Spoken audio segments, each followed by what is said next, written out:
नवरात्रि एक ऐसा उत्सव है जो कि हर साल 9 देवियों की पूजा और भक्ति के साथ बड़े उत्साह से मनाया जाता है। ये महोत्सव भारत के हर कोने में अपनी प्राचीन कहानियां सुनाता है। इस उत्सव की जड़ें इतनी गहरी हैं कि यह सिर्फ एक त्योहार नहीं बल्कि अटूट आस्था और श्रद्धा का प्रतीक बन चुका है। यह कहानी शुरू होती है महिषासुर एक शक्तिशाली असुर से। महिषासुर एक शक्तिशाली राक्षस था जिसने देवताओं को पराजित करके स्वर्ग पर अधिकार कर लिया था। देवताओं की प्रार्थना पर देवी दुर्गा ने महिषासुर से युद्ध किया और 9 दिनों की लड़ाई के बाद 10वें दिन धरती को उसके जुल्मों से मुक्त किया। तभी से माँ दुर्गा की विजय के रूप में नवरात्रि मनाई जाती है। नवरात्रि का अर्थ होता है 9 रातें, जो कि माँ दुर्गा के 9 रूपों की आराधना के लिए ही होती है। यह 9 दिन भक्ति, साधना और शुद्धि के दिन होते हैं, जिसमें हर दिन एक अलग रूप में माँ दुर्गा की पूजा करी जाती है। इन दिनों में माँ दुर्गा की कृपा प्राप्त करने के लिए भक्त तपस्या और व्रत रखते हैं। माँ दुर्गा के 9 रूप कुछ ऐसे हैं। पहले दिन माँ शैलपुत्री।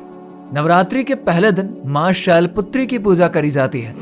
माँ शैलपुत्री पर्वतों की रानी है और उनका रूप एक कुमारी लड़की का होता है। वे शक्ति, धैर्य और आत्मसम्मान का प्रतीक है। उनकी पूजा से भक्तों को आत्मविश्वास और समृद्धि प्राप्त होती है। दूसरे दिन माँ ब्रह्मचारिणी। दूसरे दिन माँ ब्रह्मचारिणी की पूजा होती है, जो कि तपस्या और साधना की देवी के रूप में पूजी जाती है। माँ ब्रह्मचारिणी के जीवन का संदेश भक्ति और तपस्या है। उनकी पूजा से मनोकामनाएं पूरी होती हैं और भक्ति की शक्ति प्रबल होती है। तीसरे दिन माँ चंद्रघंटा। तीसरे दिन माँ चंद्रघंटा की आराधना करी जाती है। उनका रूप शांति और सुख का प्रतीक है। माँ चंद्रघंटा अपने मात्र रूप में हमारे मन को शांति देती है। उनकी पूजा से भक्तों के मन में स्थिरता और आनंद का वास होता है। चौथे दिन माँ कुष्मुंडा। चौथे दिन माँ कुष्मुंडा की पूजा करी जाती है। माँ कुष्मुंडा को विश्व की सृष्टि की रचना करने वाली देवी भी मानते हैं। उनकी कृपा से भक्तों के जीवन में सुख, समृद्धि, मन, शरीर और आत्मा का अच्छा स्वास्थ्य का प्रवेश होता है। 5वें दिन माँ स्कंद माता। 5वें दिन माँ स्कंद माता की आराधना होती है। माँ स्कंद माता कार्तिकेय की माता है। उनकी पूजा से भक्तों को प्रेम और दया का आशीर्वाद मिलता है। 6ठे दिन माँ कात्यायनी। 6ठे दिन माँ कात्यायनी की पूजा करी जाती है। माँ कात्यायनी को शक्ति और बलिदान का रूप माना जाता है। उनसे प्रार्थना करने से भक्तों को दुश्मनों पर विजय प्राप्त होती है और अपने लक्ष्य को पाने की शक्ति मिलती है। 7वें दिन माँ कालरात्रि। 7वें दिन माँ कालरात्रि की आराधना होती है। माँ कालरात्रि का रूप अत्यंत ही भयंकर होता है, लेकिन वो अपने भक्तों के लिए दया और सुरक्षा का रूप है। उनकी पूजा से भक्तों को सभी भय और संकटों से रक्षा मिलती है। 8वें दिन माँ महागौरी।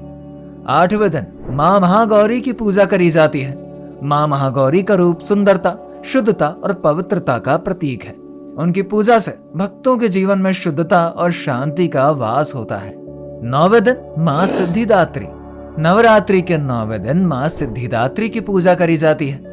माँ सिद्धिदात्री सभी सिद्धियों की देवी है। उनसे प्रार्थना करने से भक्तों को बुद्धि, बल और मनोकामनाएं पूरी करने की शक्ति मिलती है। उनका आशीर्वाद प्राप्त करने से जीवन में सफलता और समृद्धि प्राप्त होती है। नवरात्रि के 9 दिन भक्ति, श्रद्धा और शक्ति के दिन होते हैं, जो कि हमारी आत्मा को शुद्ध करने का एक अवसर होता है। हर रूप में माँ दुर्गा की पूजा करके हम उनकी कृपा प्राप्त करते हैं और अपने जीवन में आगे बढ़ने की शक्ति और हिम्मत पाते हैं। एक तरफ भक्ति है तो दूसरी तरफ रास गरबा की मस्ती। हर कोना, हर घर इस महोत्सव में रंगीन होता है।